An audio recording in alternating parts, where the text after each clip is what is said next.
এই তো কুণালদার ডিমে ভীষণ অ্যালার্জি, কারণ ডিমে ভীষণ এনার্জি। আচ্ছা, ডিম ছাড়া উনি কিছু খেতে চাইছেন না, বলছে মিড ডে মিলে ডিম নেই কেন। আমি শুধু ওনাকে মনে করাতে চাই, ইসকনের খাবার আপনি ঘুরে ঘুরে খেতে ভালোবাসেন, আমি দীর্ঘদিন ধরে জানি। আমি বলছি একদিন মিড ডে মিলের খাবার খেয়ে আসুন বর্তমান, আর একবার ইসকনের খাবার খেয়ে আসুন, তারপর আপনি এই প্রশ্ন করবেন না। পুষ্টিগুণ শুধু বালিতে নেই, কয়লায় নেই দাদা, পুষ্টিগুণ পনিরেও আছে, দুধে ঘিতেও আছে। এখানে যেমন মিড ডে মিলের কথা ভাবা হয়েছে, সেরকম রুগীদের খাবারের কথা ভাবা হয়েছে, সেরকম নতুন চিড়িয়াখানার কথাও ভাবা হয়েছে, যেখানে টাইগার সাফারি থাকবে। আমি অর্থমন্ত্রীর কাছে হাত জোর করে অনুরোধ করব, তৃণমূলের কোনো বাঘের বাচ্চাকে দয়া করে আবার সেখানে দয়া করে ঢোকাবেন না। এদের ঘরে রেড করা হোক, এদের ঘরে ঘরে রেড করা হোক স্যার। এদের ঘরের বান্ধবীদের ঘর থেকে কাপ ডিশ সোনার প্রচুর বেরোচ্ছে। আমি দেখছিলাম আমার আগের বক্তা তৃণমূলের যিনি বলছিলেন, তিনি বাজেটকে যতটা প্রশংসা করছিলেন, তার থেকে বিজেপিতে ঢোকার আকুতিটাই যেন বেশি মনে হচ্ছিল। অসাধারণ বাজেট, এটা অস্বীকার করার কোনো জায়গা নেই। এই বাজেট নিয়ে বিতর্ক সবার আলোচনার জায়গা কোথায়?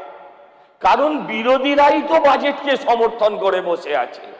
বাজেট পেশের দিন স্যার ওরা যেভাবে টেবিল চাপড়েছে, আপনি ওদের প্রত্যেকের আঙুল দেখুন স্যার, আঙুল থেকে ভলিনি জেলের গন্ধ পাবেন, কারণ হাত ব্যথা হয়ে গেছে ওদের টেবিল চাপড়াতে চাপড়াতে। আমরা আগে শুনেছি বাজেট ট্রেডমিলে চেপে হয়, বাজেট চার্টার ফ্লাইটে হয়, হয়নি স্যার এই বাজেট। এ বাজেট মাথার ঘাম পায়ে ফেলে দিলাম। বাংলার একজন দাদা, একজন গর্ব, তিনি বলেছিলেন স্পেন থেকে তিনি স্যার ওই কি ইস্পাত কারখানা তৈরি করবেন, তিনি জামশেদজি টাটা হবেন। স্যার প্রথমে দেখলাম সেটা ওই কোথায় ছিল, ঝাড়গ্রামের ওদিকে কোথায়, জঙ্গলমহলে। তারপরে শালবনী থেকে শুভেন্দু বাবুর পাড়ায়, মুখ্যমন্ত্রীর পাড়ায় চলে এসেছিল প্রায়, কিন্তু তারপরে সেটার অস্তিত্ব ওই স্পেনে গিয়ে কুণালদাও হাঁটতে, একটু দেখিয়ে দেবেন কুণালদা পরে কিরম ভাবে পেছনের দিকে হাঁটা যায়। গত 15 বছরে এক এক করে বাংলাকে ক্রমশ পেছনের দিকে টেনে নিয়ে গেছে। সরকারি এবং বেসরকারি স্কুল যেগুলো চলছে, মিথ্যা ন্যারেটিভ যেগুলো ছড়িয়ে এই 50 বছর ধরে মানুষের মাথা একদম গুলিয়ে দেওয়া হলো, সেখানে সিলেবাস চেঞ্জ করার জন্য মন্ত্রিসভাকে অনুরোধ করব যে ইমিডিয়েটলি যত তাড়াতাড়ি সম্ভব এই সরকারি এবং বেসরকারি স্কুল কলেজে যেখানে সিলেবাসের উপর দাঁড়িয়ে আছে, সেই সিলেবাসগুলো চেঞ্জ করতে হবে। আমাদের থেকে কাটছেন কেন? এমনি জিতেনদা পার্থদা তো কম বলেছে, আর কাটতে হলে ওনাদের থেকে কাটুন। এক হচ্ছেন স্যার সিএম স্যার, তিনি আধা আধা করে দিয়েছেন, সংখ্যার হিসেবে রাখেননি, তারপর স্যার আপনি কাটবেন, তাহলে তো আমাদের কিছু বলাই হবে না। বিধানসভাতে বিরোধীদের বলার না স্যার, রেশিওতে দেননি, উনি 50-50 করে দিয়েছেন। যাই হোক স্যার, আমি প্রথমে আপনাদেরকে আমি প্রণাম জানাই, আমি ধন্যবাদ জানাই আমার মুখ্যমন্ত্রীকে, আমার অর্থমন্ত্রীকে, এবং তাকে যারা সহযোগিতা যদি কেউ করে থাকেন আমি তাদেরকেও দণ্ডবত প্রণাম জানাই। ছোটবেলা থেকে রাজনীতির সঙ্গে যুক্ত স্যার, কিন্তু এরকম বাজেট বোধহয় কোথাও দেখিনি, কোনোদিন দেখিনি। আমরা বাজেট হলে বাড়ির মা যিনি রাজনীতি করেন না, যিনি রাজনীতি বোঝেন না, যিনি সংসারের খরচটা চালান, তিনিও বাজেট দেখেন। স্যার আমি একজন মধ্য মেধার ছেলে, আমার বিরাট ওই আমার পাশে যিনি বসে আছেন তিনি চার্টার্ড অ্যাকাউন্টেন্ট, তিনি অনেক এগুলো বোঝেন। আমার কাছে, আপনিও চার্টার্ড অ্যাকাউন্টেন্ট, কিন্তু স্যার আমার কাছে জিনিসগুলো অনেক সময় মনে হয়েছে অঙ্কের জাগলারি। কিন্তু স্যার এখানে যেটা দেখছি, এ ধরনের অভূতপূর্ব বাজেট আমি কোথাও দেখিনি। আর আমি এটাও বুঝতে পারছি না এই বাজেট নিয়ে বিতর্ক সবার আলোচনার জায়গা কোথায়। কারণ বিরোধীরাই তো বাজেটকে সমর্থন করে বসে আছে। বাজেট পেশের দিন স্যার ওরা যেভাবে টেবিল চাপড়েছে, আপনি ওদের প্রত্যেকের আঙুল দেখুন স্যার, আঙুল থেকে ভলিনি জেলের গন্ধ পাবেন, কারণ হাত ব্যথা হয়ে গেছে ওদের টেবিল চাপড়াতে চাপড়াতে। তো আমার মনে হয় এটা সময় নষ্ট, সরকারের অর্থও ব্যয় হচ্ছে। স্যার এই বাজেট আমরা আগে শুনেছি বাজেট ট্রেডমিলে চেপে হয়, বাজেট চার্টার ফ্লাইটে হয়, হয়নি স্যার এই বাজেট। এ বাজেট মাথার ঘাম পায়ে ফেলে আমাদের মতন সাধারণ মানুষদেরই জন্য বাজেট হয়, যারা অর্থনীতি বোঝে না। যারা বোঝে তাদের কিছুটা সুবিধে, তাদের কি কি সুযোগ, তারা কি কি সাহায্য পাবে সরকারের থেকে, সরকার এমন কোনো পয়েন্ট রাখেনি। আমি দেখছিলাম আমার আগের বক্তা তৃণমূলের যিনি বলছিলেন, তিনি বাজেটকে যতটা প্রশংসা করছিলেন তার থেকে বিজেপিতে ঢোকার আকুতিটাই যেন বেশি মনে হচ্ছিল। যদিও সেটা বলার বিষয় নয়, আমি এই পয়েন্টে যাচ্ছি না। স্যার, আমি আপনার কাছে আবেদন করব, স্যার আমরা প্রত্যেক বছর বিজিবিএস দেখেছি। বিজিবিএস এ বেশ কিছু পরিচিত শিল্পপতিদেরও দেখেছি, যাদেরকে ওরা 360 দিন গালি দিত, তাদেরকে ওরা মঞ্চে তুলে খাইয়ে পড়িয়ে তাদের ভাষণ শুনতো। স্যার, তারপর শুনতাম কোটি কোটি লক্ষ টাকার মৌ স্বাক্ষরিত হয়েছে। পরবর্তীকালে স্যার সেই মৌমাছি কিছুই আমরা দেখতে পাইনি। স্যার, শ্বেতপত্র প্রকাশ করা হোক, স্যার শ্বেতপত্র প্রকাশ করা হোক, বাংলার মানুষকে জানানো হোক, বাংলার মানুষ জানুক যেই বিজিবিএস এর নামে কালকে শুধু একটা ছোট নমুনা আমাদের মাননীয় মুখ্যমন্ত্রী জানিয়েছেন ফিকিকে কত টাকা দেওয়া হয়েছে। কিন্তু শুধু ফিকি নয়, এই বিজিবিএস এর আড়ালে ফিকির করে কত টাকা ধ্বংস হয়েছে বাংলার মানুষের ট্যাক্সের, আর কত টাকা রাজ্যের শিল্প এসছে, সেটা স্যার আমাদের সামনে রাখা হোক। স্যার, আমরা শুনেছিলাম বাংলার একজন দাদা, একজন গর্ব, তিনি বলেছিলেন স্পেন থেকে তিনি স্যার ওই কি ইস্পাত কারখানা তৈরি করবেন, তিনি জামশেদজি টাটা হবেন। স্যার, প্রথমে দেখলাম সেটা ওই কোথায় ছিল, ঝাড়গ্রামের ওদিকে কোথায়, জঙ্গলমহলে।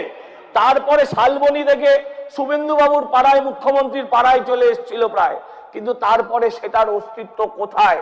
তাদেরকে ডেকে এনে এই সদনে সেই প্রশ্ন করা হোক, কারণ বাংলার মানুষ গত 15 বছর ধরে প্রতারিত হয়েছে প্রতিদিন প্রতি রাতে। স্যার, আমি আপনার কাছে বলবো যে এই বাজেট ওই স্পেনে গিয়ে কুণালদাও হাঁটতে, একটু দেখিয়ে দেবেন কুণালদা পরে কিরম ভাবে পেছনের দিকে হাঁটা যায়। গত 15 বছরে এক এক করে বাংলাকে ক্রমশ পেছনের দিকে টেনে নিয়ে গেছে। স্যার, এই যে আমরা এখন সবাই ওয়ার্ল্ড কাপ দেখছি না, 48 খানা দেশ স্যার, 48 খানা দেশ স্যার একটা ওই 5 কিলো সোনার কাপের জন্য, সেটাও আবার 18 ক্যারেটে মারামারি করছে, আর যাদের কোনো ভূমিকা নেই আমরা স্যার সেটা দেখছি। স্যার একটু সময় দেবেন। স্যার, আমি বলছি এদের ঘরে রেড করা হোক, এদের ঘরে ঘরে রেড করা হোক স্যার। এদের ঘরের বান্ধবীদের ঘর থেকে কাপ ডিশ সোনার প্রচুর বেরোচ্ছে স্যার।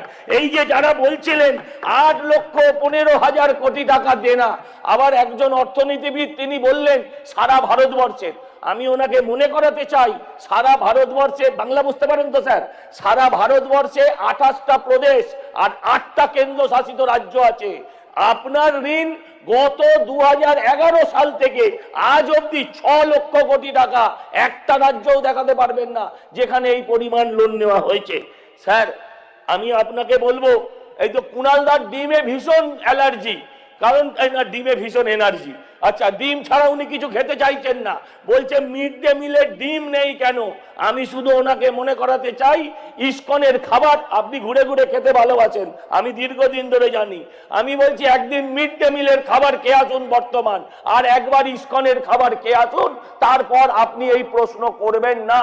পুষ্টিগুণ শুধু বালিতে নেই, কয়লায় নেই দাদা, পুষ্টিগুণ পনিরেও আছে, দুধে ঘিতেও আছে। স্যার, আমি আপনাকে বলবো স্যার, মানে দেখুন এখানে যেমন মিড ডে মিলের কথা ভাবা হয়েছে, সেরকম রুগীদের খাবারের কথা ভাবা হয়েছে, সেরকম নতুন চিড়িয়াখানার কথাও ভাবা হয়েছে যেখানে টাইগার সাফারি থাকবে।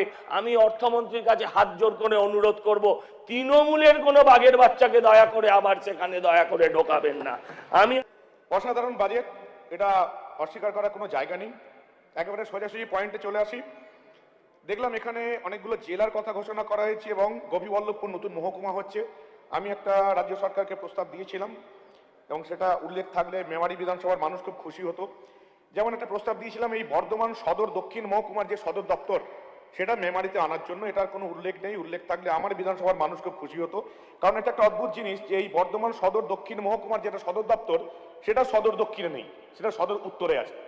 এবং এই যে সদর দপ্তর যেটা মেমারিতে সরিয়ে আনার কথা আছে, হওয়া উচিত, সেখানে 5টা থানা, 6টা ব্লক, 6টা পঞ্চায়েত সমিতি, 58টা গ্রাম, 643টা মৌজা, 624টা গ্রাম, 2টা সেন্সাস টাউন, আলিপুর, শেয়ারা বাজার এবং একটি মাত্র এখানে পুরসভা আছে, সেটা হচ্ছে মেমারি।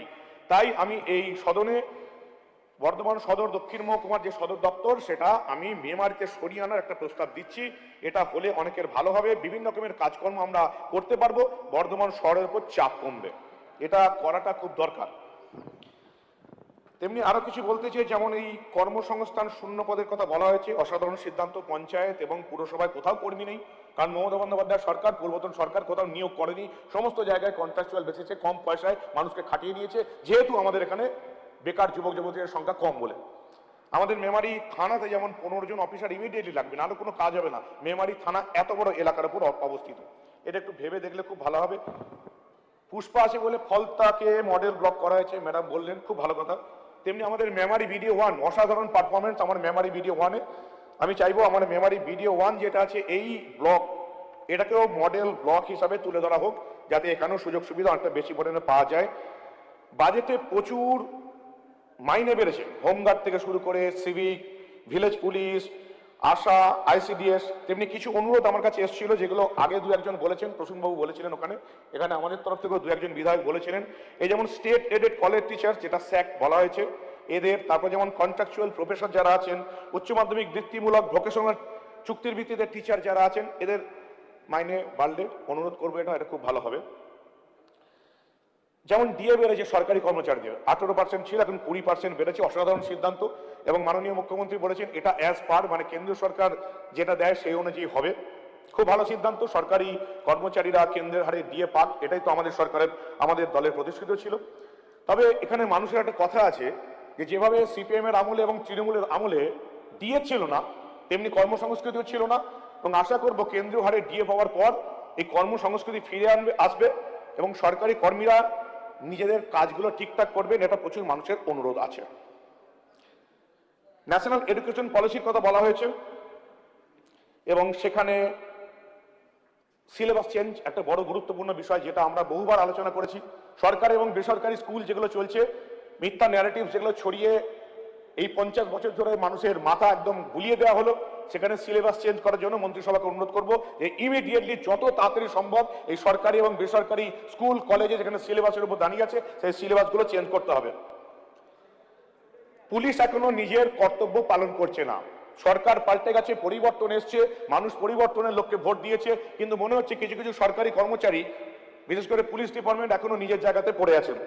খুব ছোট্ট উদাহরণ দিচ্ছি, ডানকুনি থেকে যে কলকাতায় আমরা ঢুকছি, জাতীয় সড়ক যেমন ছিল তেমনই আছে, একটা লাইন, দুটো লাইন, তিনটে লাইন, চারটে লাইন, একের পর এক গাড়ি দাঁড়িয়ে আছে। মানুষের আসতে রীতিমতো, ডানকুনি থেকে আপনি কলকাতায় ঢুকবেন 2 ঘন্টা, 2.5 ঘন্টা, 3 ঘন্টা সময় লাগছে, যা ছিল তাই আছে। ট্রাফিক পুলিশ একেবারে ব্যর্থ এখনো। ছোট্ট উদাহরণ দিচ্ছি আপনাদের, কলকাতার মধ্যে আপনারা যে কোনো দিন পিজি হাসপাতালের সামনে যাবেন, যে কোনো দিন, যে কোনো মুহূর্তে, পিজি হাসপাতালে একদম মোড়ের সামনে দেখবেন বাসগুলো দাঁড়িয়ে আছে রাস্তার মাঝে, মানুষ গাড়ি নিয়ে যেতে পারছে না, অ্যাম্বুলেন্স ঢুকতে পারছে না। এই রাস্তাও, যেটা রবীন্দ্র সদনের দিকে যাচ্ছে সেই রাস্তাও একই অবস্থা, যেটা আপনি বেরিয়ে যাচ্ছেন পিজির ওপারে সেই রাস্তাও একই অবস্থা। ট্রাফিক পুলিশ এখনো ঘুমোচ্ছে পিজি হাসপাতালের মোড়টাতে, জঘন্য জিনিস। সরকার পরিবর্তন হয়েছে, কিন্তু কিছু কিছু পুলিশের মানসিকতা, বিশেষ করে কলকাতার ট্রাফিকের মানসিকতা, মনে হচ্ছে এখনো সবাই মানসিকতার পরিবর্তন হয়নি, এগুলোকে খুব তাড়াতাড়ি চেঞ্জ করতে হবে।